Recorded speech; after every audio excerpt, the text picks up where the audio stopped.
Showtime! Nagsimula ang pelikula sa isang pulis kung saan hinahanap nito ang isang bag upang dalhin sa isang abandonadong warehouse. At habang ito ay naghihintay sa kanyang kamit ay hindi nito maiwasan na ma-curious kung ano ang nilalaman ng garbage bag. Kaya naman nang ito'y makita niya ay labis itong nandiri hanggang sa may isang personahe ang umatake sa kanya na naging sanhi sa kanyang pagkamatay. At dito malalaman na isa pala itong babae na nagngangalang Tiffany na kinuha ang isang notorious na manikang ugok na nagngangalang Chucky. At nang ito ay makauwi na agad niyang inayos ang gate-gate na katawan ng manika hanggang sa naging kamukha na niya si Wamas.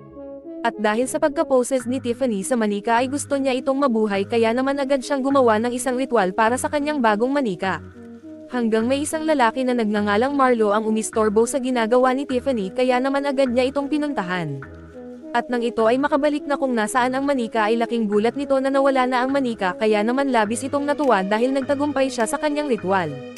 Lumipat ang eksena kay David kung saan sinusundo nito sa kanilang bahay si Jade upang makipag-date. Ngunit tila mahigpit ang tatay ni Jade na isang pulis na si Warren kaya naman tinanong nito kung ano ang antas ng kanyang pamumuhay.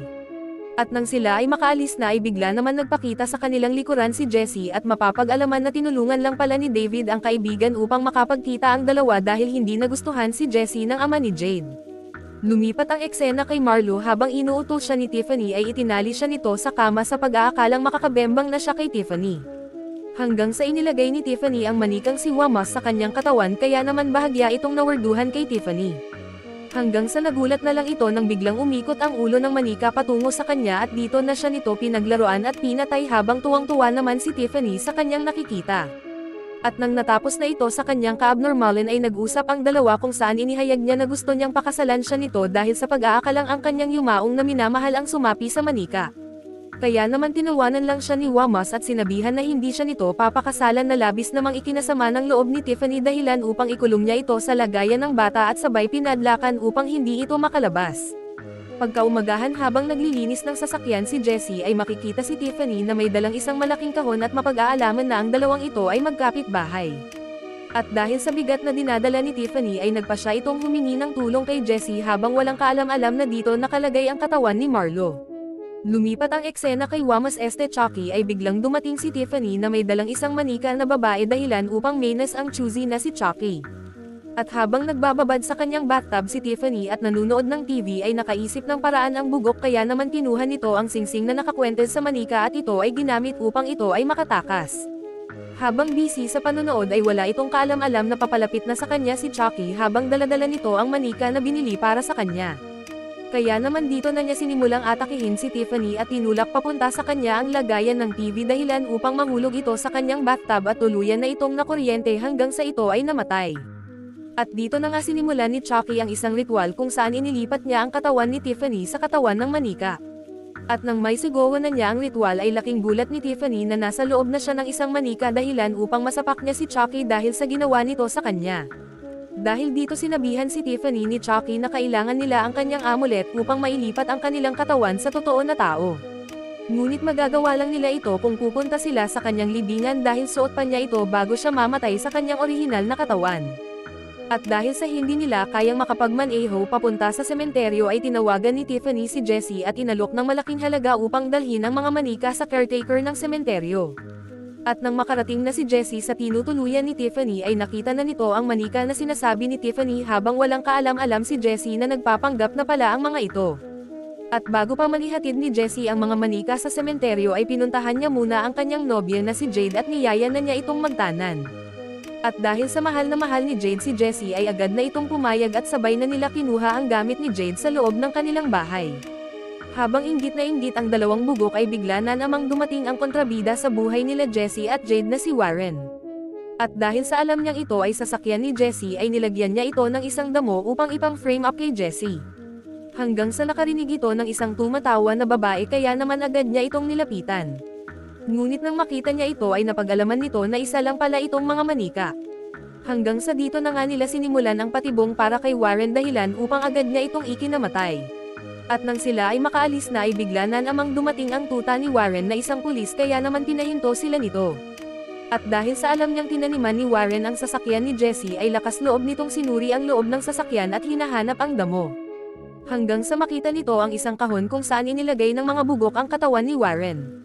At dahil sa takot na baka makita ng pulis ang katawan ay sinipa ni Tiffany ang ulo ng pulis at sabay itinapon ni Chucky ang damo upang makita na ng pulis at hindi maghanap kung saan paman.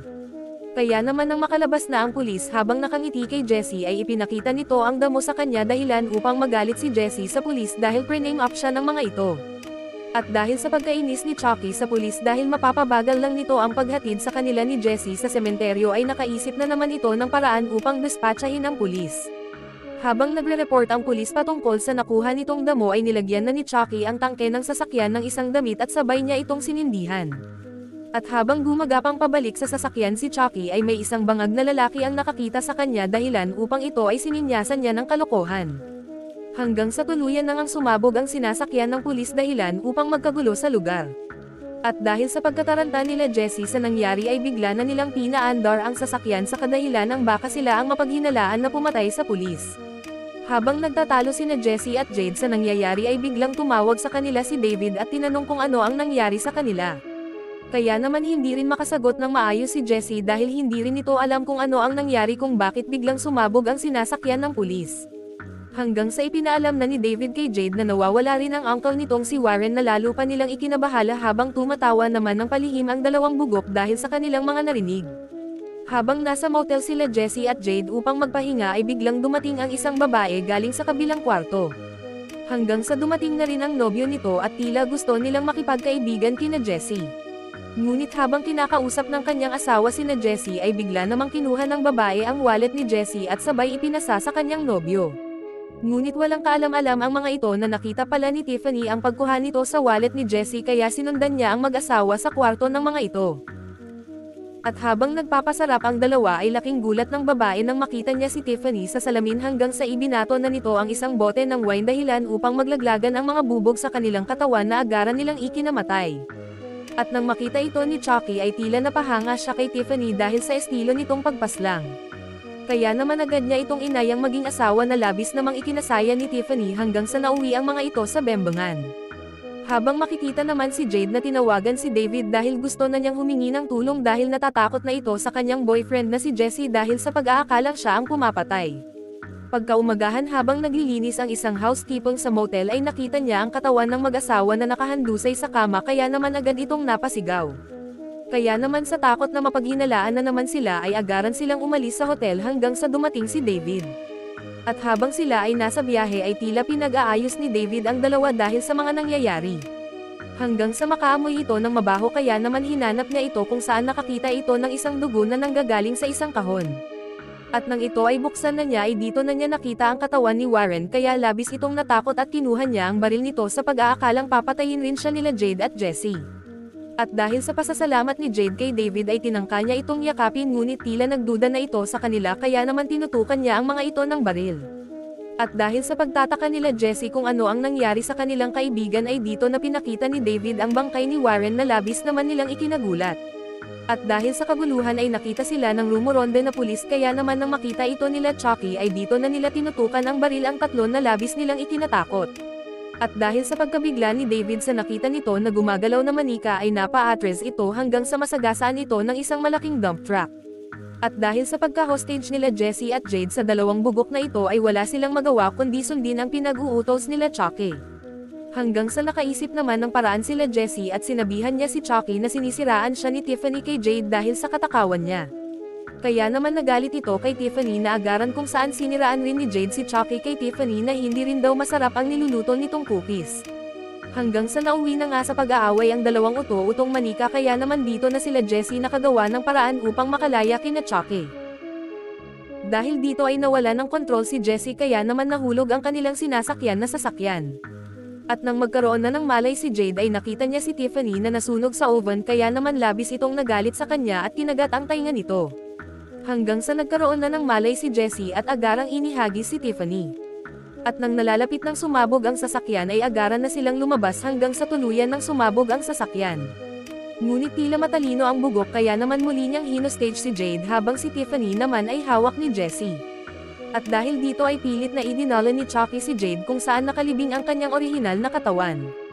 Hanggang sa makarating na ang mga ito sa naturang libingan at pinilit ni Chucky na ipakuha kay Jade ang kanyang amulet. At dahil diring-diri ito sa bangkay ay inihagis na niya ito kay Chucky na labis niyang ikinatuwa. At ilang saglit lang ay dumating na si Jessie upang iligtas si Jade kung saan nagpalitan ito ng mga hostage. Kaya naman dito na sila Tiffany at Jade na lumapit sa kani-kanilang asawa. Ngunit tila hindi na pinakitaan ng halaga ni Chucky si Tiffany dahil sa pagkasunog ng katawan nito at ito ay nangdiri pa kay Tiffany. Ngunit tila tuso ang manikang ito kaya naman inihagis niya ang kanyang kutsilyo sa dalawa kung saan tumama ito kay Jessie. Dahil dito ay muli na naman sila hinostage ni Chucky habang gumagawa ito ng ritual upang ilipat ang kanilang katawan kina Jessie at Jade. Ngunit tila natauhan si Tiffany sa pinaggagawa nila Chucky kaya naman bahagya niyang ginambala si Chucky sa kanyang ritual. Hanggang sa dito na naghalikan ang dalawang bugok at makikita na sinaksak ni Tiffany si Chucky upang hindi na ito maging tuluyang ganap na tao. At nang makalaya na sila Jessie at Jade sa pagkakatali ay bigla ring umatake si Chucky kay Tiffany hanggang sa nauwi ito sa labanan ng dalawang minions. Ngunit tila mas bihasa si Chucky kaya naman nagawa niyang mapatay si Tiffany kung saan hinampos rin siya ni Jessie at saktong napunta ito sa kanyang orihinal na katawan at natakot ito sa kanyang sarili. Kaya naman agad nila Jade kinuha ang hagdan upang hindi na makaakyat si Chucky na labis nitong ikinagalit sa dalawa. Hanggang sa dumating na ang isang pulis at dito nagulat ito sa kanyang nakita na gumagalaw na manika. Ngunit tila inasar ni Chucky sila Jade kaya naman dito na niya paulit-ulit na binaril si Chucky hanggang sa tuluyan na itong namatay. At nang malaman ng pulis ang nangyari ay pinapunta na niya sina Jessie at Jade sa kanilang sasakyan upang makapagpahinga. Ngunit tila naghahanap pa ito ng iba pang ebidensya hanggang sa makita niya si Tiffany kaya naman nilapitan niya ito. At ilang saglit lang ay laking gulat nito nang biglang nabuhay si Tiffany upang isilang ang dinadala nitong sanggol na anak nila Chucky na labis pa nitong ikinatakot.